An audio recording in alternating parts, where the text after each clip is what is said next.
Bien-aimés dans le Christ. Oui, soit Jésus-Christ. Oui, soit Jésus-Christ.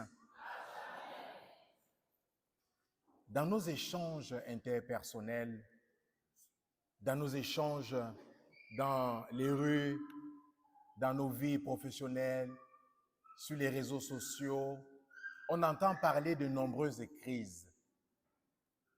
Crise des abus dans l'Église, crise économique, crise politique. On parle en Église de crise de vocation. Mais bien souvent, on n'insiste pas, on ne parle pas assez de la crise énorme, flagrante que connaît le sacrement du mariage. On ne parle pas toujours de l'impact énorme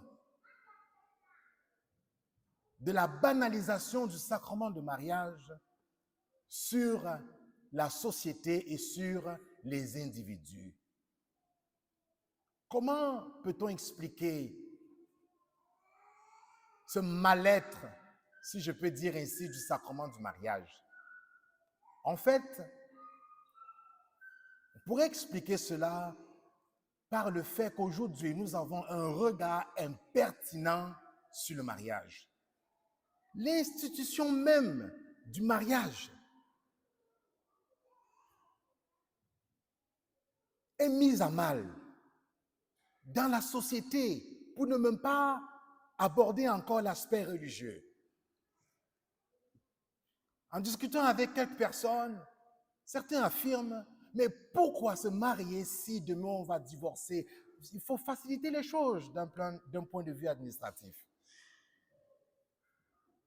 Tu n'es même pas encore marié, tu penses au divorce. Tu prévois déjà ce qui pourrait arriver. Mais voyez-vous, en tenant ce genre de discours, nous sous-estimons à qui appartient cet enfant-là. Il faut suivre les enfants. Tu veux prêcher avec moi? Viens alors. OK. Tu vas répéter après moi, n'est-ce pas? Bon. Tu vas être prête demain. Hein? Ah. Papa et maman, vous avez entendu, hein? Voilà un candidat pour le Grand Séminaire du Québec. N'est-ce pas? Donc, certaines personnes n'ont même pas encore pris, ne sont même pas encore mariées, mais pensent au divorce. Ça n'a pas de sens. D'autres subissent la pression familiale. Ah, vous savez, le mariage, là, c'est énorme. Hein? Dans notre culture, c'est énorme. C'est deux familles. Il faut faire le gros party, une grande fête. Il faut avoir de l'argent. Et donc, du coup, il faut travailler dur pour mettre de l'argent de côté. Et plus ces années passent, finalement, on vit madame, monsieur ensemble. Pendant qu'il y a madame à côté qui fait toute la gueule du monde, il ne veut pas me mettre la bague au doigt. L'autre qui dit, ben, il faut bien qu'on fasse un grand mariage. Et au final, on finit par banaliser tout ça.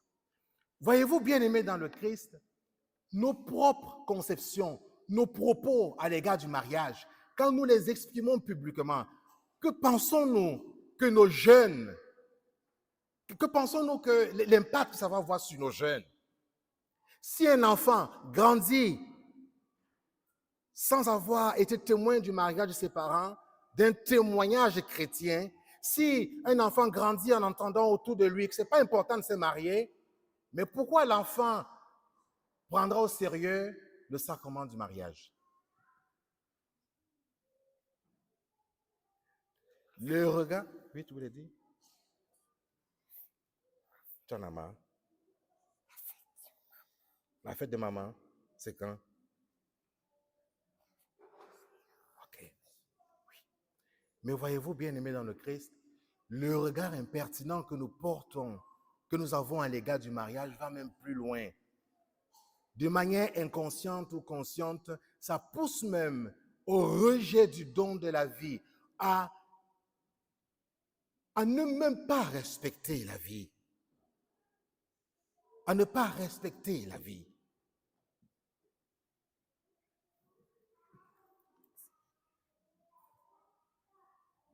Nous avons entendu dans la proclamation de la première lecture tirée du livre de la Genèse que c'est dès le début même que le Seigneur fonde l'unité entre l'homme et la femme, qu'ils soient un, qu'ils deviennent une chair. Et le Christ va plus loin en rappelant qu'il est important de laisser venir à lui les petits-enfants. Et c'est très concret, laisser venir à lui les petits-enfants en accueillant le don de la vie, en présentant les enfants à l'église pour qu'ils soient baptisés, comme le fait aujourd'hui la famille de Béatrice,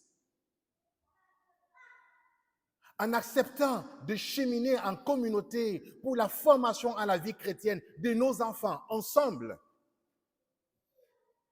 C'est comme ça que nous laissons venir à Dieu les petits-enfants, à travers l'éducation à la foi chrétienne, en ouvrant avec les enfants la parole de Dieu à la maison. La crise profonde que connaît l'institution même du mariage voulu par Dieu ne doit pas être pour nous une fatalité. Voilà pourquoi nous avons la responsabilité en tant qu'époux chrétiens, en tant que chrétiennes et chrétiens, de témoigner en allant à contre-courant de la société, de toutes les conceptions actuelles du mariage. Si nous, comme chrétiens et chrétiennes, nous vivons dans le couple un réel témoignage, nous allons ainsi transformer le regard de nos enfants, de nos proches, sur le sens même, sur la sacralité du mariage. En retournant à la foi, Saint Paul, dans sa lettre aux Hébreux, nous rappelle que le Christ est mort pour tous, pour que nous ayons la vie éternelle. Il n'y a pas de vie chrétienne sans croix. Il n'y a pas de vie chrétienne sans souffrance.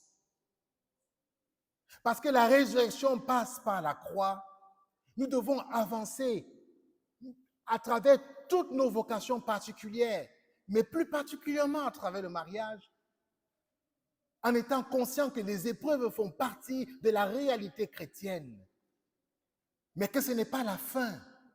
Voilà pourquoi, comme époux chrétiens, nous ne devons pas hésiter à demander l'aide de l'Église, à accepter d'être accompagnés, à accepter de discerner, de se préparer au mariage. Bien-aimés dans le Christ, faire révérence au mariage. Voilà l'urgence pour l'Église aujourd'hui. Parce que si le mariage retrouve son sens premier, si nous faisons révérence à ce sacrement, la famille ira mieux, la société ira mieux. La mission de l'Église ira plus loin. Nous sommes rassemblés ici pour célébrer le Christ à jamais vivant.